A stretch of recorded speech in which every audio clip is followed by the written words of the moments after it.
Hello, I'm Dakota Brockman, coming to you from Cat Scratch Video Productions. Today we have a very special guest. With me is Mr. Sean Covel. Mr. Covel was the keynote speaker for the Teacher in Service here at CHS. Over the years, Sean Covel has worn many hats, but the hat we'll be focusing on today is his role as a movie producer. Mr. Covel has produced many movies, but his most recognizable has been the 2004 comedy Napoleon Dynamite. Mr. Covel, thank you for joining us today.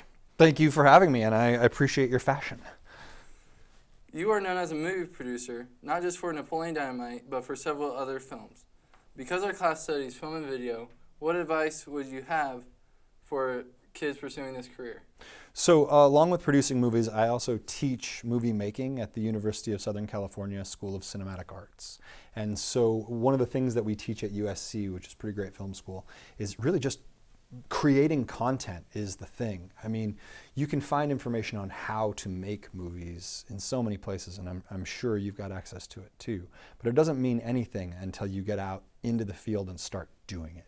So constantly generating short films, start to put together your own television series if you want to, and you're going to learn so much not only through the process of shooting it, but then when you go through post-production and see what cuts together and what doesn't, and see what was superfluous and you didn't need to shoot in the first place. Those are the lessons that you're going to carry with you into the next step of your career. So to make a very long answer short, make stuff. Napoleon Dynamite was an independent film created by artists unknown at the time. What advice would you give to an unknown filmmaker who is setting out to create their first film? I'd say that now is the best time in history to be making independent films.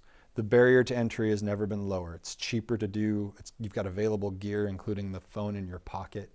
So my advice is to get out and do it. But it comes back to that point.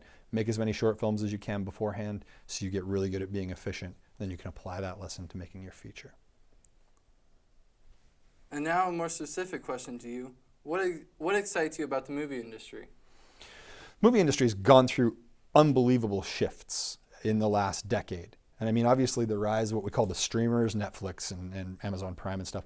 Now we're telling stories in short form where it would have been a movie, now you get 8 episodes of a television series, and that gives you more time to get into what that character is all about. So I think that we're going to see new voices come into play. I think we're going to see new characters explored on screen, and character, in my opinion, is what carries the day in all media.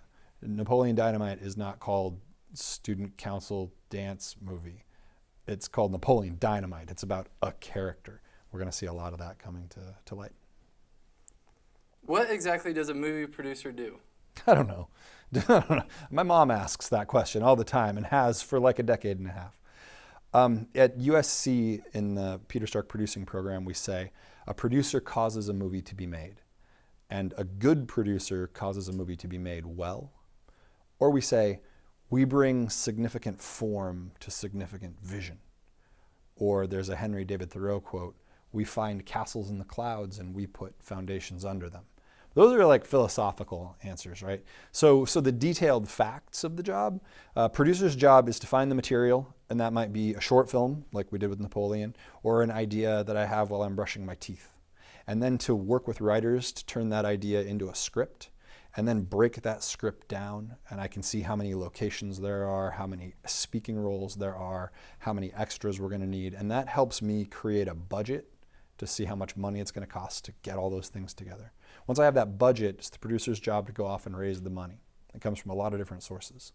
And then when I have the money, it's my job to manage the production. So I'll be hiring the actors, the director, the cinematographer, the editors, and I'll be there as you go from, just yourself saying, I have an idea for a movie, to suddenly 250 people on set. You run the production, and then at the end of it, you pare everybody down and you get your editor, your composers, and you work on post-production. Now, post-production is usually the director and the editors close together, so I tend to stay back on that. Then I go through the process of the final cut. When the movie is finished, I sell the movie to a studio, and it's released into the world. So a thing to know when you're going off to make your first movie, or your second, or your 40th, is that you're about to do something that's never been done before. It's an original story, and especially if you're doing it out here, it's a place that movies might not be made frequently. So you can't exactly, open up a playbook of the step-by-step processes to make your movie. You're going to be innovating and creating from the ground up. And that means you're going to run into a lot of really interesting challenges. Sometimes there'll be problems, sometimes there'll be opportunities. And the way you think about those problems is the key to success, or it's going to be your resignation to failure. If you think about a problem, like for example, on Napoleon, a cow didn't show up for work one day. For the Lyle scene where he's waiting for the bus, there's a cow across the street with the gun. That cow wasn't there. And if I would have said, can I get a cow to set because our cow didn't get delivered? Then the answer was probably no, I can't get a cow. I've never gotten a cow to be dropped off someplace out of the blue in 20 minutes. How do I even do that? But I'd learned to think intentionally. Instead of using can I do it questions, I use how can I do it questions. So I asked myself, how can I get a cow to set? And as soon as I asked a how question, then, I could randomly call people. I could do this. I could go stand by the feedlot. Like a number of different options suddenly present themselves. So I think for young filmmakers, as you start the thing, and I think that young filmmakers have this idea baked into them already. They like challenges and they like going into situations where they know the answer isn't going to be easy to find. Coming into it and just intentionally asking, how can we do what needs to be done, will really help you elevate the production you're about to make. When I had first moved from my hometown of Edgemont to San Francisco at first and then Los Angeles, I had this real impulse to hide my roots and my background, Like my first pet was a chicken that I trained to sit on my shoulder, and it would sit there all day long. You couldn't train it to not crap on you, but whatever. It's cool to have a chicken on your shoulder. It's like Midwestern pirate stuff. So all these stories I would really be afraid to tell other people that thinking they'd judge me for it. And it was only during grad school that I slowly realized that in Hollywood, a unique perspective, that's a powerful thing. And that all of the stories and details about growing up where I did that I was trying to hide, those were actually my superpower. And those were the things that allowed me to see what Napoleon Dynamite was and say, hey, I want to be part of making this a movie. So I'd say for all those who are setting out in a career in media here in the middle, know that your stories and your perspective, those are your superpowers. Now just build the skills and production around it so you can get those stories out in the world. On behalf of Cast Scratch, we'd like to thank you for visiting our studio today. Thank you so much for having me. This has been great. Thanks so much.